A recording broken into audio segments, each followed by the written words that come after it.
Hello, my name's Vicky Butterfly. I'm an international performer and I'm going to talk some more about my inspirations.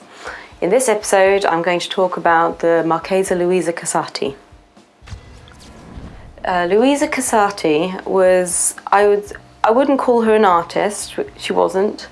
I'd call her maybe more of a curator, and it's not what she did, it's what she was. And I think there are very few examples of anyone like her whose essence was basically that they existed, and it was how she existed. There's a part of me that finds some of her life quite unpalatable. Maybe certain political personal affiliations she had, and also the fact that she wasted a vast fortune, which you think, well, that could have done some. I'm sure it could have done some amazing philanthropic good for the world, but what she did with it was unique and very interesting. After the Virgin Mary, the LUISA CASATI is the most represented woman in art, certainly in Western art and certainly in modern art of the time. She worked her way through a vast fortune, having herself represented by a lot of artists of the day. The ones she found interesting, like she's been depicted by Man Ray, Giacometti, like anyone who was anyone. She was famous for being a unique and eccentric dresser.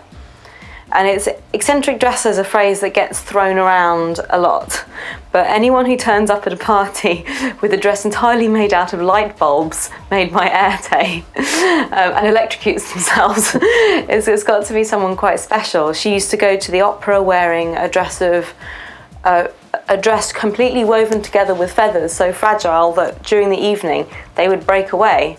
And so by the end of the opera, she was left wearing nothing, basically. In some ways, I'd say she existed rather than lived. There is almost no record of her internal life about what she thought about things, but there is a lot of record of other people's description of her, of her life. So she's, in a way, some ways, she's like a closed book, or it's something quite prismatic about her. That she is only known through other people's impressions of her and the impression that she created for the world. Everything about her was decadent, was eccentric. She lived part of the year in a palace in Venice that's now the Peggy Guggenheim Museum, which was an unfinished palace that had been left without a roof in the 16th century, and she just lived in the roofless palace. She had all her servants were naked and gold-leafed. She used to have very, very famous parties where everyone who was interesting and famous were there. She was very good friends with the Ballet Russe, and I think she actually performed with them on one occasion in a almost like a mime capacity.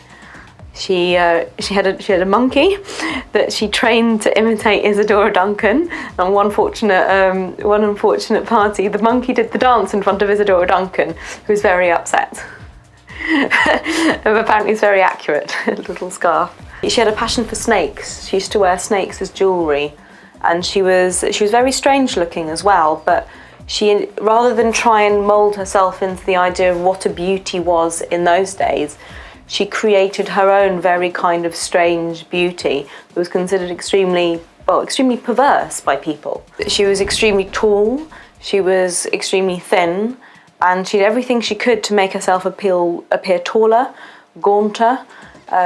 Because she couldn't sufficiently darken her eyes with makeup, she used to cut out black velvet and stick it on her face.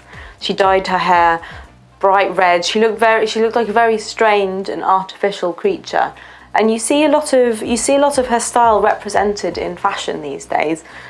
John Galliano has dedicated numerous collections to her style of dressing, to her eccentricities, the live snakes she just wore as almost like jewellery. She was very keen on snakes.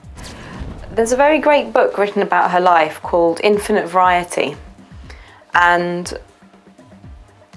I would buy it to read with another book, because for a book written about someone who was so much about image and so represented in art, I don't think it has that many pictures in it. But it does have often the names of pictures, and there is a lovely book that I also have that I can't remember the name of that has a lot of images of her in it. She ran through her fortune, and she actually lived out her days penniless in London.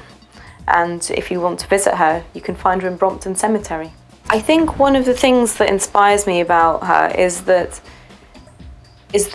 how bold she was, how she lived her life completely independently.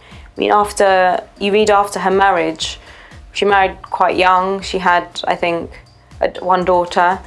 After that, you never really hear about her husband. I think she married as a way of being able to get out into the world and live life as she wanted to live it. And I love her aesthetic. I think a lot of what she did was very, very beautiful. I think she had wonderful taste in artists who represented her in her friendships, and I think she lived her life as a work of art. I think it's the most beautiful work of art she left behind.